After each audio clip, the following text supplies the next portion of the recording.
بسم اللہ الرحمن الرحیم حامدن و مسلین این خان ریسرچ سوسائٹی سے حاضر خدمت ہے آپ کا بھائی مفتی نذیر احمد خان۔ حدیث کی کتابوں میں محدثین کرام ایک عنوان قائم کرتے ہیں ایام 20 کے نام سے۔ ایام 20 کا مطلب ہے ہر مہینے کے 3 روزے۔ ہر مہینے 3 روزے رکھنا اس کی اتنی بڑی فضیلت ہے کہ اللہ کے نبی صلی اللہ علیہ وسلم نے اس کا اجر بتایا ہے صیام الدہر۔ صیام الدہر کے معنی زندگی بھر کا روزہ، زمانے بھر کا روزہ۔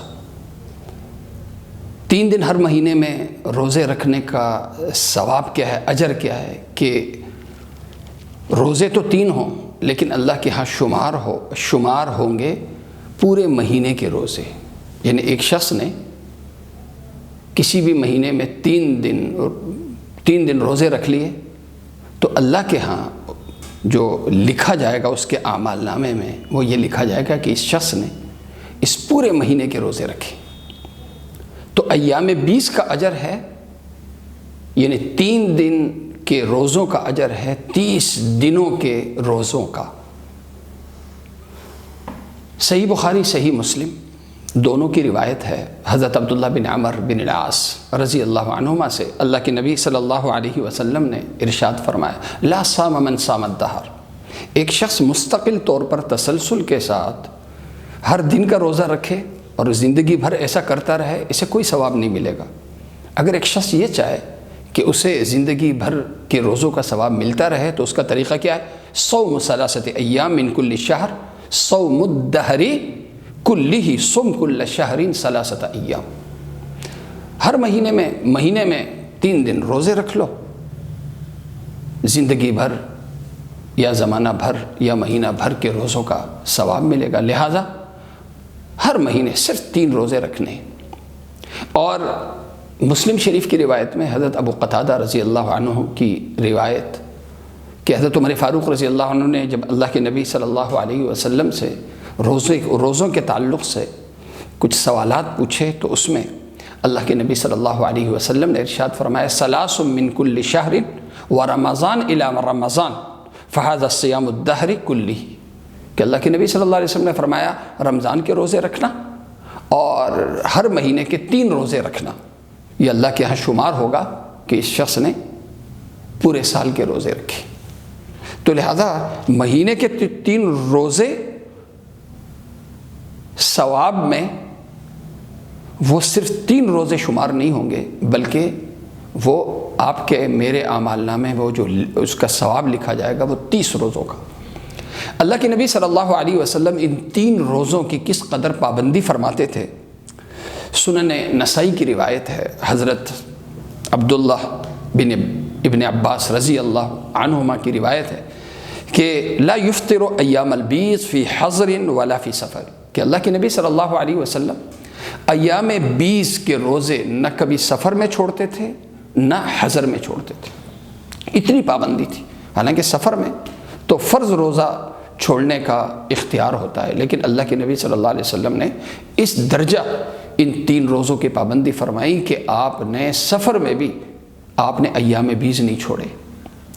دوسری روایت یہ بھی سنن نسائی کی ہے، حضرت حفصہ رضی اللہ عنہا کہتی ہیں کہ 3 لم یکن 4 لم یکن یدعوہن النبی صلی اللہ علیہ وسلم، 4 اعمال باوجود ہے کہ سنت تھے لیکن سنت ہونے کے باوجود اللہ کے نبی صلی اللہ علیہ وسلم نے فرض کی طرح ان 4 اعمال کی پابندی فرمائی۔ نمبر 1 صیام عاشورے کے روزے کی، والعشر اور ذی الحج کے پہلے عشرے کے روزوں کی، و3 ایام من کل شہر اور ہر مہینے 3 دن روزے رکھنے کی، ورکعتان قبل الفجر اور فجر کی نماز سے پہلے 2 رکعتوں کی۔ تو گویا اللہ کے نبی صلی اللہ علیہ وسلم نے فجر کی 2 رکعتوں کی طرح، عاشورے کے روزے کی طرح اور ذی الحج کے پہلے عشرے کے روزوں کی طرح اللہ کے نبی صلی اللہ علیہ وسلم نے فرض کی طرح ہر مہینے 3 دن روزے رکھنے کی پابندی فرمائی۔ اب یہ جو 3 روزے ہیں یہ کون سے ہیں؟ آیا شوال کے روزوں کی طرح یہ ہماری سہولت پہ ہے یا ان مسنون روزوں کا خاص دنوں سے تعلق بھی ہے، یعنی سنیت العمل کے ساتھ سنیت الوقت بھی ہے یا نہیں ہے؟ تو ایام 20 خود لفظ بتا رہا ہے۔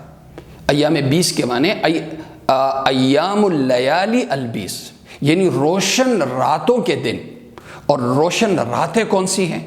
روشن راتیں ہیں 13، 14، 15، اور یہ روایت جامع ترمذی اور سنن نسائی کی ہے۔ حضرت ابو ذر غفاری رضی اللہ عنہ کہتے ہیں کہ اللہ کے نبی صلی اللہ علیہ وسلم نے مجھ سے ان 3 روزوں کے رکھنے کے تعلق سے مجھ سے فرمایا، اذا صمت من الشہر 3 ایام، جب تم کسی مہینے کے 3 دن کے روزے رکھو، فصم 13 و 14 و 15، کہ پھر جو روزے رکھو وہ 13، 14، 15 یہ جو دن ہیں ان کے روزے رکھ لیا کرو۔ تو اس میں ایام 20 خود لفظ بھی بتا رہا ہے اور یہ روایت بھی بتا رہی ہے کہ اس کا جو زیادہ جو افضل وقت ہے وہ 13، 14، 15 ہے۔ لیکن ہمیں دوسری روایت جو سنن ابو داؤد، سنن نسائی کی ہے، حضرت ام سلمہ رضی اللہ عنہ کہتی ہیں کہ اللہ کے نبی صلی اللہ علیہ وسلم نے مجھے ہر مہینے 3 دن روزے رکھنے کی تاکید فرمائی اور مجھ سے فرمایا کہ جب یہ 3 دن کے روزے رکھو تو ابتدا کس سے کرو؟ اولھا الاثنین والخمیس، یامرونی ان اصوم 3 ایام من کل شہر اولھا الاثنین والخمیس، کہ میں ہر مہینے 3 دن کے روزے رکھوں اور جو پہلا روزہ ہو وہ پیر کا ہو اور جمعرات کا ہو۔ اس کے علاوہ حضرت عائشہ صدیقہ رضی اللہ عنہا، اور یہ روایت بڑی مضبوط ہے کیونکہ مسلم شریف کی ہے، ایک تابعیہ ہیں حضرت معاذہ العدویہ، حضرت عائشہ صدیقہ رضی اللہ عنہا کی شاگردہ ہیں۔ وہ کہتی ہیں کہ میں نے حضرت عائشہ صدیقہ رضی اللہ عنہا سے پوچھا کہ جناب رسول کریم صلی اللہ علیہ وسلم جب ہر مہینے 3 دن کے روزے رکھتے تھے تو خاص دنوں کے رکھتے تھے یا کسی بھی دن رکھ لیتے تھے؟ تو فرمایا فقلت لا من ای ایام الشہر کان یصوم، روزے رکھتے تھے؟ جی رکھتے تھے۔ کون سے دنوں کے رکھتے تھے؟ قالت لم یکن یبالی من ای ایام الشہر یصوم، اللہ کے نبی صلی اللہ علیہ وسلم کسی بھی دن رکھ لیتے تھے، تو گویا خاص دنوں کا تعین نہیں تھا۔ تو جیسے شوال کے 6 روزوں کا تعین دنوں کے ساتھ نہیں ہے، اسی طرح ان 3 دنوں کا تعین بھی کسی دن کے ساتھ نہیں ہے۔ لہذا یہ میری اور آپ کی سہولت پہ ہے، اپنی سہولت کے اعتبار سے ہم کسی بھی دن رکھ لیں تو پوری سنت ادا ہو جائے گی۔ یہ نہیں ہوگا کہ ہم کہیں گے وقت کی سنت ادا نہیں ہوئی، نہیں، عمل کی سنت بھی ادا ہو جائے گی، وقت کی سنت بھی ادا ہو جائے گی، ہم کسی بھی دن رکھ لیں۔ لیکن اگر سہولت ہو 13، 14، 15 دن، تو چونکہ لفظ بھی بتا رہا ہے ایام 20 اور پھر ایک روایت بھی آ گئی حضرت ابو ذر غفاری رضی اللہ عنہ کی، تو ہم زیادہ ترجیح تو ان 3 دنوں کو دیں۔ لیکن اگر ہم کسی بھی دن رکھ لیں تو ہم یہ نہیں کہیں گے کہ وقت کی سنت یا دن کی سنت ہم سے فوت ہو گئی، ایسا نہیں ہے۔ باقی چونکہ دین ہمیں جب ایک عمل کی ترغیب دیتا ہے، اور ترغیب بھی اس انداز سے کہ دین یعنی اللہ کی نبی صلی اللہ علیہ وسلم امت پر شفقت فرماتے ہوئے مستقل روزے رکھنے سے تو ہمیں منع فرما رہے ہیں، لیکن اتنی بڑی سہولت یا اتنا بڑا پیکج، اس کو پیکج کے دن اتنا بڑا پیکج ہمیں دے رہا ہے کہ ہم یہ چاہیں کہ پورے سال کے روزے دار شمار ہوں ہم اللہ کے ہاں، ہمارے اعمال نامے میں یہ لکھا جائے کہ اس شخص نے پوری زندگی اور ہر سال جو ہے نا یہ پورے روزے رکھتا رہا ہے۔ تو اس کا طریقہ اللہ کے نبی صلی اللہ علیہ وسلم نے کتنا آسان بیان فرما دیا کہ فرض کے حساب سے شوال کے 6 روزے رکھ لو رمضان کے ساتھ تو پورے سال کے فرض روزوں والا ثواب مل جائے گا، اور ایام 20 کے روزے رکھتے رہو تو پورے سال کے سنت روزوں والا ثواب مل جائے گا۔ اللہ تعالیٰ مجھے اور آپ سب کو عمل کرنے کی توفیق عطا فرمائے۔ وآخر دعوانا الحمدللہ رب العالمین۔